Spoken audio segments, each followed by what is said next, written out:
Lord Krishna has praised knowledge so much. First of all, he says, this world is like an ocean. Now imagine, have you ever been on a cruise? Have you ever been in a ship? Now in that ocean, if you go up on the deck, you look around, it's just water, water, millions and millions of waves all around. You see the vastness of the ocean. You're automatically humbled. I'm not as big as I thought I was. I'm a dot within a dot within a dot within a dot. You're automatically humbled. But also, the ocean can get extremely boisterous, turbulent when the wind starts blowing. And then it can be dangerous. And so is this ocean of material existence, with danger at every step. The Bhagavatam says, Bhavam Budhir Vatsapadam. It says that this material ocean has got danger at every step. Padam padam yat vipadam natesham. But to one who surrenders to God, this whole ocean turns into the puddle that would be created by the calf's hoof. Not even a cow's hoof, but a calf's hoof. That little puddle, this ocean becomes tiny like that.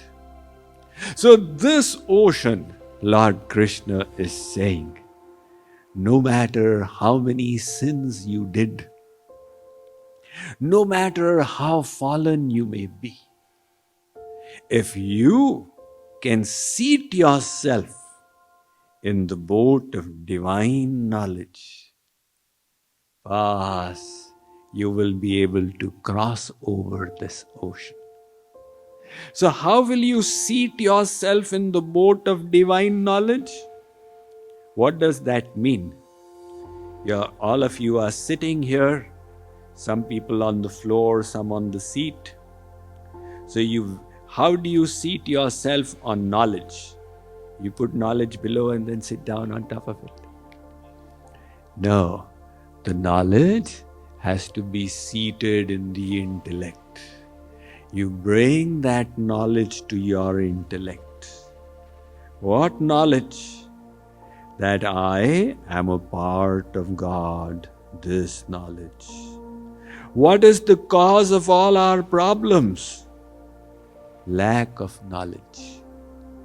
Now people may say, the biggest problem in the world is poverty. Somebody says global warming. Somebody says deterioration of the environment.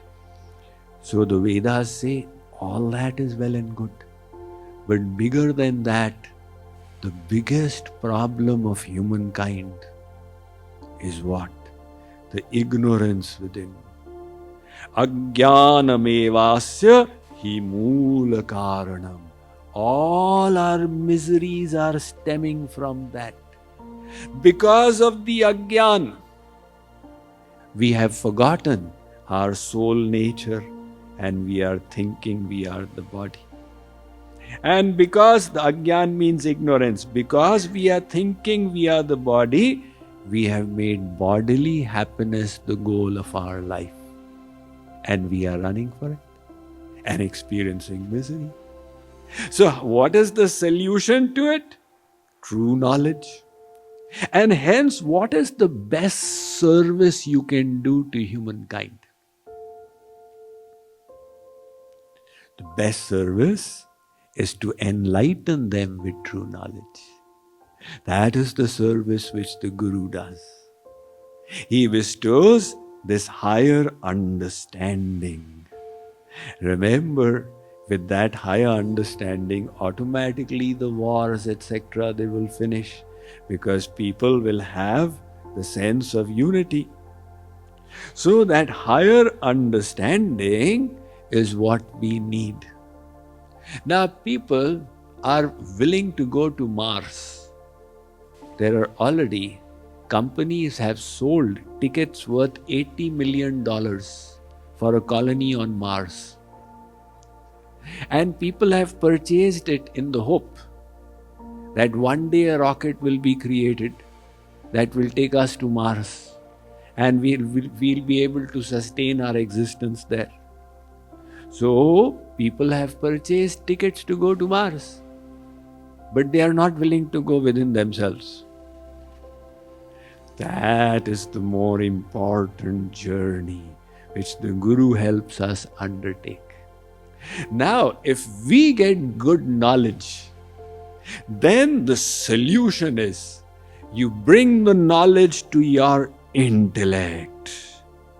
And with that illumined intellect, now you tell the mind and senses, hey Maniram, no matter how much you want me to waste my time watching world news, I will rather chant Radhe Krishna, Radhe Krishna. So the mind will be forced to listen. This is the Buddhi Yoga. So with the intellect, now you control the mind. And Sri Krishna says, you may have committed infinite sins. They will all be burnt asunder. And Ratnakar is the prime example of it. Ratnakar, he transformed himself into a saint. Ulta naam japat jag jana, Valmiki bhai brahma samana. He tied his intellect to the Guru's intellect. Guruji said, sit down here and do what I am saying. Yes, Guruji.